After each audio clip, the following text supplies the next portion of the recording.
চেয়ারম্যানের চেয়ারের মেয়াদ শেষ, এমপি সাহেবের মেয়াদ শেষ, মন্ত্রীর মেয়াদ শেষ, এসপি ও সিডিসির মেয়াদ শেষ, কিন্তু কোরআনওয়ালা আল্লাহর মুহাব্বতের যারা এদের চেয়ারের কোনো মেয়াদই নাই। আমার শেষ কিসের? এটা সম্মান কার দেওয়া? টাকা দিয়ে যারা সম্মান কিনে আর একবার ফুলের মালা, ফাইনালে জুতার মালা।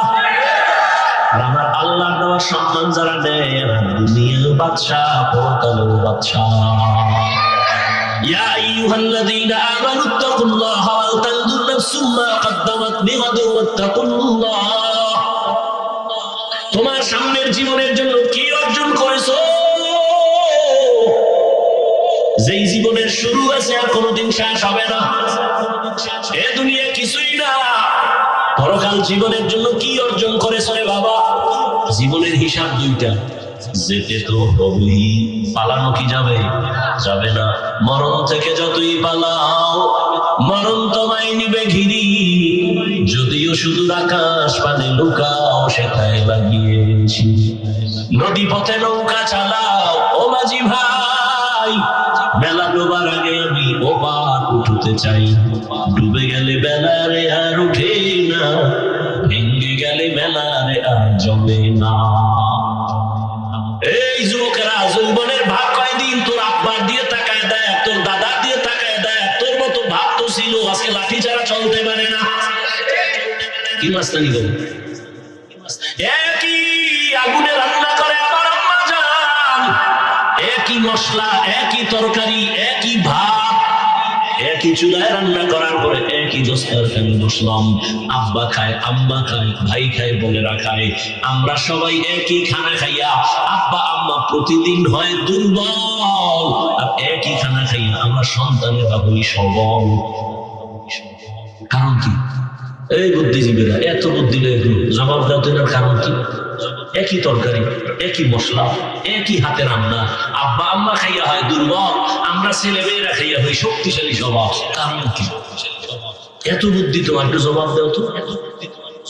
শেষ বুদ্ধি, শেষ বুদ্ধি কি? জীবী হ্যাং হয়ে গেছে। বুদ্ধিজীবী ওই জীবী কত তোমার? ওয়ান না ফোর? ওয়ান ছিল, এটা হ্যাং হয়ে গেছে। আর বুদ্ধির জীবী যখন হ্যাং হয় তখন আলেম রেখে গেল। আল্লাহ হেদায়েত দিন। এত বুদ্ধি, দেখি তো তোমার বুদ্ধির একটু পরীক্ষা নেই। একটা কুকুর বাচ্চা দেয়, একটা গরু বছরে বাচ্চা। কুকুর বাচ্চা দেয় 5টা, গরুতে দেয় কয়টা? একটা। বলো কত কুকুর জবাই করে মানুষ খায়নি? দুনিয়ার কেউ কুকুর জবাই করে না, বরং পশ্চিমা লাল চামড়াওয়ালারা কুত্তা কোলে নিয়ে ঘুমায়। বাচ্চারে কোলে নেয় না, কুত্তরে কোলে নেয়। তাহলে একটা কুকুর বাচ্চা দেয়, 5টা গরু দেয় একটা। কেউ কুকুর জবাই করে না। কোটি কোটি কোটি কোটি কোটি হাজার কোটি গরু জবাই হয় প্রতিদিন। সারা দুনিয়ায় যারা গরু খায় না এরা এখনো খায়, কারণ সবাই বুঝে গরুর মতো মজা কিছুর ভিতরে নাই, যদিও পরে হালকা পাতলা সাজাও আছে। এরপরে গরু খাবে মজা। গরু বাচ্চা দেয় একটা, কোটি কোটি গরু জবাই হয়। কুত্তা বাচ্চা দেয় 5টা, কেউ জবাই করে না। এরপরও কি কুত্তা বেশি না গরু বেশি? ও বুদ্ধিজীবী, বলো তার কারণ কি? তোমার এত বুদ্ধি, তুমি হুজুরদের মনে করো বোকা। আর আমি তো বলি পৃথিবীর শ্রেষ্ঠ বুদ্ধির গাইডের নাম কোরআন, আর এই কোরআন যার কাছে আছে সেই হলো শ্রেষ্ঠ বুদ্ধিজীবী। আর আল্লাহ কার বুদ্ধিজীবী কইছে? আল্লাযীনা ইয়াযকুরুনাল্লাহা কিয়ামান ওয়া কুউদান ওয়া আলা জুনুবিহিম ওয়া ইয়াতাফাক্কারুনা ফি খালকিস সামাওয়াতি ওয়াল আরদ রাব্বানা মা খালাকতা হাযা বাতিলান সুবহানাকা ফাকিনা আযাবান নার। আল্লাহ কে বড় জ্ঞানী জানুনি, কে বড় বুদ্ধিমান জানুনি, যে দাঁড়ানো অবস্থায় তার মালিকের স্মরণ করে, শোয়া অবস্থায় তার মালিকের স্মরণ করে, চলন্ত অবস্থায় তার মালিকের স্মরণ করে। আসমান কে বানাইলেন, জমিন কে বানাইলেন, সূর্য কে বানাইলেন? ইনি তো আমার আসল মালিক। আমার জবান দিয়ে কথা চলতেছে, এই মেশিন কে বানাইলেন?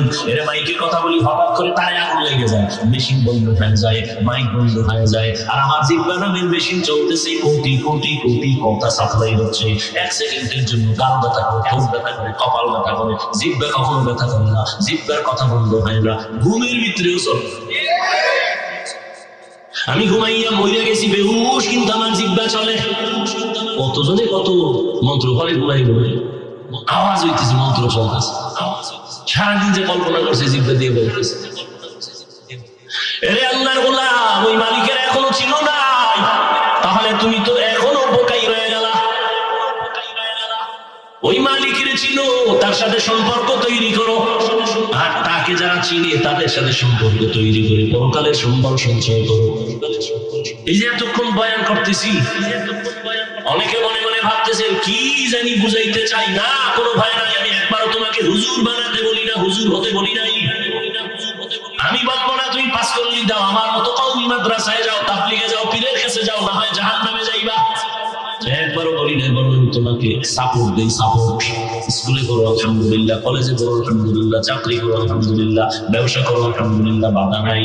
তবে ডাক্তার হও, ইঞ্জিনিয়ার হও, প্রফেসর হও, সাংবাদিক হও, কিন্তু বেয়াদব হইও না। তোমার আচরণে কোনোদিন মা বাপ যেন কষ্ট না পায়, কষ্ট পাওয়াই বড়দোয়া। তোমার ব্যবহারে কখনো যেন শিক্ষক কষ্ট না পায়, কষ্ট পাওয়াই বড়দোয়া। তোমার ব্যবহারে কখনো উলামায়ে কেরাম যেন কষ্ট না পায়, কষ্ট পাওয়াটাই বড়দোয়া। আর যারা মা বাবার বড়দোয়া নিবা, শিক্ষকের বড়দোয়া নিবা, উলামায়ে কেরামের বদনজরার বড়দোয়া নিবা, তুমি মরার আগে বিছানায় পড়ে যাবা, জীবনে কোনোদিন সফলতার দরজা খুঁজে পাবা না। আর যারা আদব নিয়ে চলবে, তারা দুনিয়ায় তো সম্মানের জায়গায় চলে যাবে। নাই তোমার মতো যুবক স্কুল কলেজে পড়ে জীবনে আলিফ বা তাও শিখে নাই, স্কুলে কলেজে পড়িয়াও 5 বেলার নামাজ পড়ে, doctor, engineer, professor, OC, DC SP সম্মানে আছে, নামাজও পড়ে, দাড়িওয়ালা নাই। ও এত সম্মান কেন? এত ডাক্তার, ওই ডাক্তারের সম্মান কেন? এত ইঞ্জিনিয়ার, ওই ইঞ্জিনিয়ারের এত সম্মান কেন? মায়ের দোয়া, শিক্ষকের দোয়া, আলেম ওলামাদের দোয়া। আল্লাহ তোমারে পারে না? পারে না? সারা রাত মোবাইলে আকাম কইর, তো দেখবো তাড়াতাড়ি সম্মান বাড়বে। সারা রাত দরজা জানালা বন্ধ করে মোবাইলটা নিয়ে কবিরে গুনা, কবিরে গুনা, কবিরে গুনা দিয়ে দেখা কখন রাত্র 2টা বাজলো, 4টা বাজলো, খবর নাই। সারা রাত মোবাইলে গুনা গুনা করে চেহারাটা পর্যন্ত নষ্ট করে দিয়েছো। যৌবন নাই, চরিত্র নাই, লেখাপড়া নাই। আজরাইল রূহটা নিয়ে গেলে তুমিও নাই। এরে আল্লাহর বান্দা, জীবনটা নষ্ট, এখনো সময় আছে, মনে বুঝাও। তোমার মতো যুবক জেনারেল লাইনে তাকিয়ে রাস্তায় গাড়ি চালায়, নামাজ ছাড়ে না, বলো তোমার কপালে কার বরদোয়া লাগছে, তুমি কেন পারো না? তোমার মতো যুবক র্যাব, আর্মি, পুলিশ, বিডিআর চাকরি করে, নামাজ পড়ে, বলো তোমার কপাল কেন খারাপ, তুমি কেন পারো না? তোমার মতো যুবক রাস্তায় গাড়ি চালায়, কৃষি কাজ করে, শ্রমিকের কাজ করে, নামাজ পড়ে, নদীর মধ্যে মাছ ধরে, নামাজ পড়ে, তুমি কেন পারো না? তোমার কপালে না জানি কার বরদোয়া লাগছে, আল্লাহ বুঝি গুনার কারণে বেজার হয়ে গেছে। ঢাকা কলেজে যাও, দেখবা কলেজের ছেলে মাথায় পাগড়ি লাগানো, অনেক বড় দাড়ি, অনেক বড় জামা, পেছন দিক দিয়ে তাকাইলে মনে হয় যেন মসজিদের খতিব। এই ভাই, তুমি কোন জায়গার খতিব? আমি আরবি পড়তে পারি না।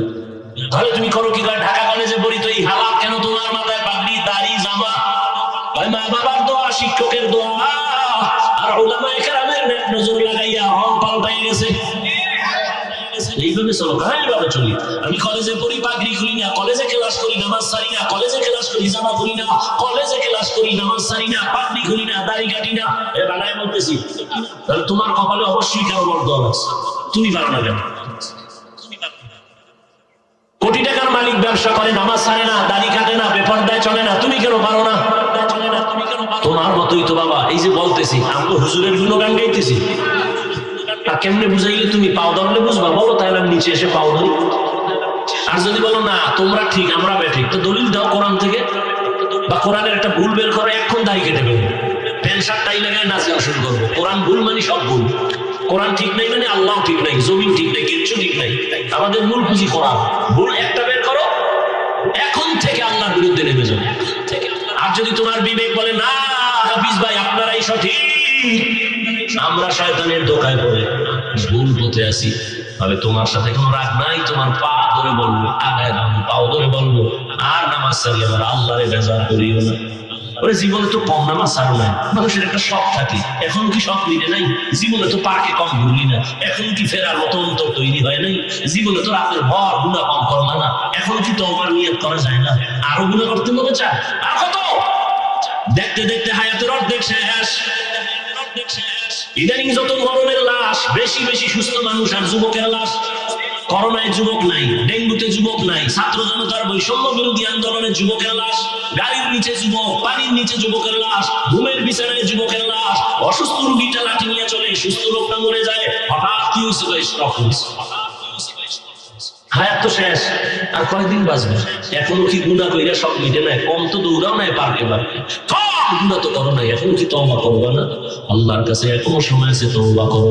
পর্দার আড়ালের মা বোনেরা, সন্তানগুলো আদর্শওয়ালা বানাবার চেষ্টা করেন। আপনাদের কারণেই তো সন্তান ভালো হবে, খারাপ হবে। গাছ ভালো হলেই তো ফল ভালো হয়। আরে আম্মা জান, আপনাদের এত সম্মান আল্লাহ দিছে, নবীদের মায়ের মতো আপনারাই দামি, সাহাবায়ে কেরামদের মায়ের মতোই তো আপনারা দামি। আম্মা জান আয়েশা রাদিয়াল্লাহু আনহার মতো দামি, ফাতেমা রাদিয়াল্লাহু আনহার মতো দামি, খাদিজা রাদিয়াল্লাহু আনহার মতো দামি, ঈসা নবীর মা মারিয়াম আলাইহিস সালামের মতো দামি, ইসমাঈল নবীর মা হাজরা আলাইহিস সালামের মতো দামি। আপনারা বেঈমান ফেরাউনের স্ত্রীর নাম কি? এত বড় বেঈমানের ঘরে থেকে আসি আমার আল্লাহকে ভুলে নাই। রহমতের নবী বলেন, কিয়ামতে আমি মুহাম্মদের সাথে আসিয়ার বিয়ে হয়ে যাবে। এত বড় বেঈমানের ঘরে থেকে টাকা পয়সা লাফতি মেরে ফালায়া আল্লাহকে আপন বানায় নিয়েছে। ও আম্মা জানেন, আপনারা কি পারবেন না? স্বামীর মাল হেফাজত করবেন, 5 বেলার নামাজ পড়বেন, পর্দা করবেন, মোবাইলে সময় নষ্ট করবেন না। আপনার মতো এরকম পর্দাওয়ালা নামাজি মহিলা এলাকায় অভাব নাই। আপনারা কেন পারবেন না? এখনো তওবা করেন। যুবক বাবারাও তওবা করো, বৃদ্ধ বাবাজিরাও, আপনার মতো বুড়ারা মসজিদে গিয়ে নামাজ পড়ে, আপনি কেন পারবেন না? এখন থেকে তওবা করেন। বিয়ে গেল আর নামাজ ছাড়বেন না, দাড়ি কাটবেন না, বেপরদায় চলবেন না, মা বাবার পর দোয়া নিবেন না, ওলামায়ে কেরামের দোয়া নিয়ে, শিক্ষকের দোয়া নিয়ে নবীজির তরিকা মেনে চলবেন। যুবক বাবারা, আল্লাহর মহব্বত নিয়ে মেহেরবানি করে তওবা করে চলবা। আল্লাহ পাক রব্বুল আলামিন সবাইকে কবুল করেন, বলেন আমিন।